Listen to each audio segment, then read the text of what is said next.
internal martial arts, Taiji, Bagua, and Xingji. It's a fantastic topic. And specifically, we're going to try and decode that explosive, almost magical-looking power they call Fajin. Yeah, it's a great intellectual puzzle. And we have a really diverse stack of sources today, which is perfect for this. We're blending, ancient instructional ideas with some really cutting-edge science. Okay, so what do we got? We've got detailed transcripts on Taiji forms, including the Chen-style silk reeling drills, which are super important. Right. Then the foundational principles of all three of those major internal arts, and this is the critical part. We have academic articles on biomechanics, muscle synergy, and this concept of biotensegrity. Our mission today is pretty clear then. We want to act as a bridge. We're going to take these traditional concepts, qi, jin, silk reeling terms that can feel a bit metaphorical, and put them side by side with a modern scientific framework. To see how the body moves as a globally integrated system. Exactly. The goal is to figure out precisely how that explosive power is generated, how it's stored, and how it's released. It's like we're translating ancient wisdom about peak human performance into, actionable modern physiology. Okay, let's unpack this. Starting with the traditional philosophy of these arts, the Nojia-kwan, what is it that they're all trying to build? Well, that name itself tells you. Nojia-kwan means internal family fists. Yeah. So they're building internal structure and coordination. Okay. The big three, Taiji, Bagua, and Jingyi, they all have a really strong qigong component, which means the practice is fundamentally holistic. So it's not just about fighting. Not at all. It's about refining the body's internal energy, the qi, and developing power, or jin, for health and longevity just as much as for self-defense. Taiji Kwan is probably the one most people recognize, the shadow boxing. It's known for that deep relaxation, that song, and its focus on rooting and stability. And its core goal is about harmonizing yin and yang, right? Balancing passive with active, soft with the eventual hard strike. That harmonization is absolutely key. Taiji's strategy is all about neutralizing incoming force. How? Often by making the center of your body small and elusive. In essence, you kind of dissolve or hide your center until the very last second. And you see that even between the different styles. Oh, definitely. The Yang style is like a gentle river. It's all about flowing and softness. But Chen style, that's different. It has these dynamic shifts. It can go from a slow retreat to a sudden crashing wave of force. So then you have the other two arts, Xingyi and Bagua, which have completely different ways of protecting that center. Dramatically different. If Taiji is about yielding and neutralizing, Xingyi Quan is the opposite. It's about a sheer, uncompromising advance. No retreat. Never. It's all about fortifying the center, making it strong and rooted. It's dynamic, it's linear. The practitioner is always moving toward the opponent, defending and counterattacking in the same instant. And I love the analogy they use there, the 5 linear strikes, which ties into the 5 elements. Exactly. You can feel it in the movements. You have splitting, which is this aggressive downward motion like an axe that's metal, or crushing, which darts out like an arrow that's wood.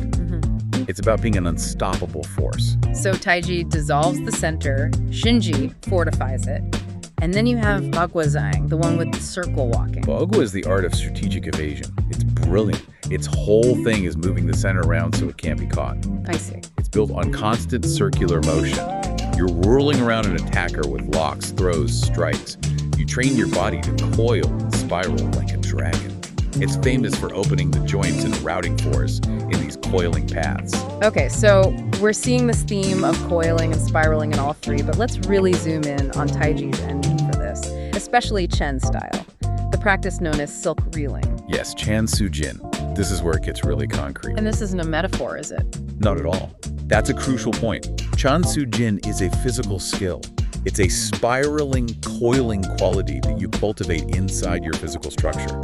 The drills, Chansigong, involve the entire body, feet, legs, torso, arms moving in these constant positive and negative circles. That sounds incredibly complex to coordinate. What's the core mechanism? The mechanism requires the whole body to move as one continuous spiral. And it has to be driven from the waist, from the dantian. Yeah. That's the energy center just below your navel. And to do that, you need what? You need total body relaxation, fang song, and a rooted structure, Chen. That constant coiling action loads the body's connective tissue, connecting everything up and preparing it to release. Which brings us right to the main event, Fen Jin. Releasing power. This is that sudden, explosive discharge of energy that looks completely effortless, the 1-inch punch. And that effortless look is the biggest deception. The power relies entirely on internal refinement. You need control of your ki, perfect body alignment, an efficient kinematic chain, and critically, you have to be mentally and physically relaxed. So, Why relax? That seems counterintuitive. because stiffness blocks everything. It blocks the flow of qi and it stops Jin from being produced. The body just locks up and the wave of power has nowhere to go. That's awful. If the key to Fa-Jin is really about maximizing physics, alignment, timing, relaxation, why do the traditional texts put so much emphasis on qi? Is qi just a placeholder for perfect coordination, or is it something else? Yeah, it's the classic debate, isn't it? Many modern scientists would probably argue that qi is the sensation you feel when you have proper pressure and coordination.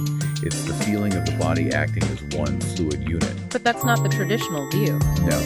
The masters would say that qi cultivation is absolutely essential for Jin production. It focuses the mind and the breath, and those are the initiators of the whole kinetic chain. So, whatever you call it, the result is the same. Without that internal focus, the power will always be weak and external. And the language around Jin itself is complex. It's not like you just learn Fa-Jin. There are levels. Exactly. Practitioners go through 3 major levels. First is Ming Jin, the obvious force or bright force. What does that look like? It's visible power. It comes from the large muscle groups. It focuses on external posture and mechanics.